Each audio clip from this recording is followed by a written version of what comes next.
بسم اللہ الرحمن الرحیم۔ السلام علیکم۔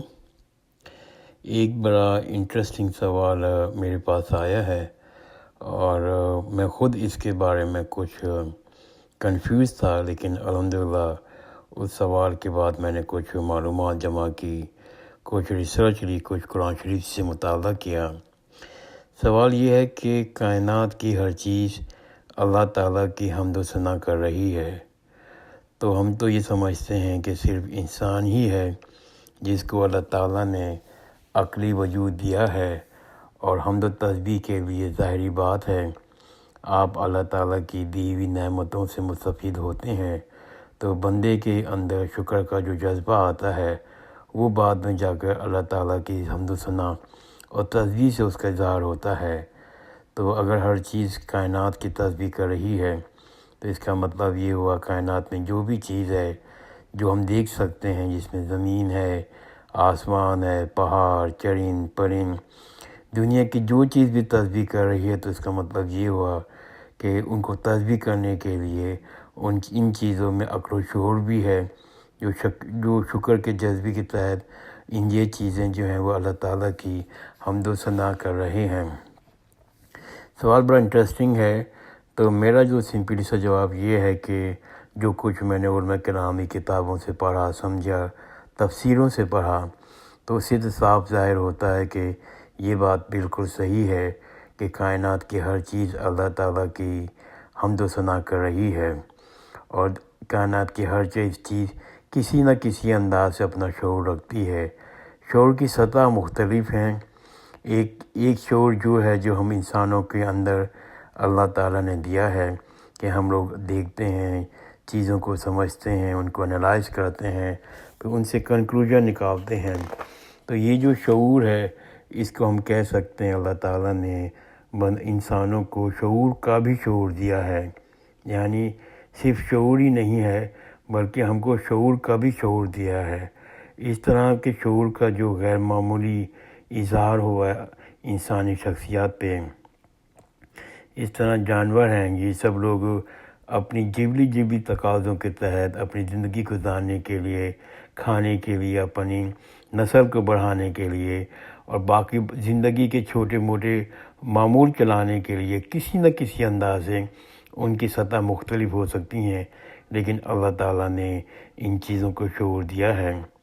اور یہ قرآن مجید میں باہر جگہ موجود ہے کہ یہ پہاڑ، یہ پرند، یہ سمندر، یہ سب اللہ تعالیٰ کی تسبیح کرتے ہیں۔ اللہ تعالیٰ ان کی تسبیح و صلاح سے واقف ہے، اللہ تعالیٰ ان کی جواب بھی دیتا ہے۔ اب اس کی نوعیت کیا ہے، اس کا کوئی خاص پہلو ہے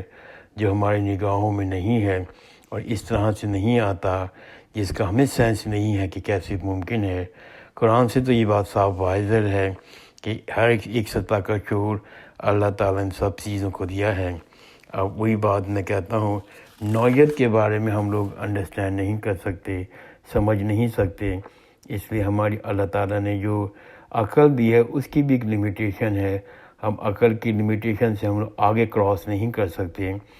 صرف انہی باتوں کو سمجھ سکتے ہیں جو اللہ تعالیٰ نے ہمیں بتائی ہیں اپنے قرآن شریف کے اندر، اور ان باتوں کا ہمیں ایمان لانا ہے۔ ایسی بہت سی باتیں ہیں جو اللہ تعالیٰ نے ہمیں نہیں بتائیں،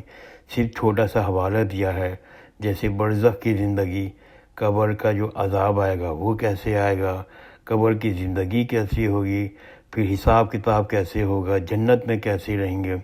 ہمیں بہت تھوڑی سی معلومات ہے، بس ہم جو اللہ تعالیٰ نے بتایا ہے صرف وہی اس کا معلوم ہے اور اس پہ ایمان لاتے ہیں۔ میں ایک اس قرآن شریف کی صورت کا ذکر کروں گا، یہ سورہ بقرہ کی 154 آیت ہے۔ اللہ تعالیٰ فرماتے ہیں، جو لوگ اللہ کی راہ میں قتل ہو جاتے ہیں تم ان کو مردہ نہ کہو بلکہ وہ زندہ ہیں، مگر تمہیں اس کا شعور نہیں۔ اب یہ بات کہ جو شہید ہو گئے ہیں وہ زندہ ہیں، اب وہ زندہ کیسے ہیں، اب ہمیں کچھ اندازہ نہیں اس بات کا، کیونکہ اللہ تعالیٰ نے اس سے آگے ہمیں کچھ نہیں بتایا اور خود کہا کہ تمہیں اس کا شعور نہیں۔ جو لوگ اللہ کی راہ میں قتل ہو جاتے ہیں تم ان کو مردہ نہ کہو بلکہ وہ زندہ ہیں، مگر تمہیں اس کا شعور نہیں۔ تو ایسی بہت سی آیتیں، ایسی بہت سی چیزیں ہیں جو اللہ تعالیٰ نے ہمیں بتا دی ہیں ایز اے کوئی منیمل لیول کے اوپر، لیکن تفصیل ہم کو نہیں معلوم، اور جتنی بات اللہ تعالیٰ نے بیان کر دی ہے اس پہ ہم ایمان رکھتے ہیں، اور اس میں کوئی بات ناممکن نہیں ہے کہ چرند پرند اور یہ پہاڑ ماؤنٹین اللہ تفضیح کرتے ہیں، اللہ تعالیٰ سے باتیں کرتے ہیں۔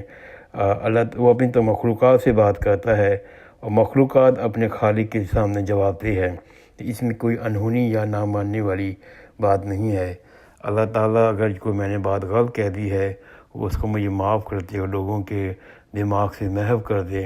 اور یا اللہ پاک مجھے ہم سب کو نیک عمل کرنے کی توفیق دے۔ جزاک اللہ خیرن، خدا حافظ۔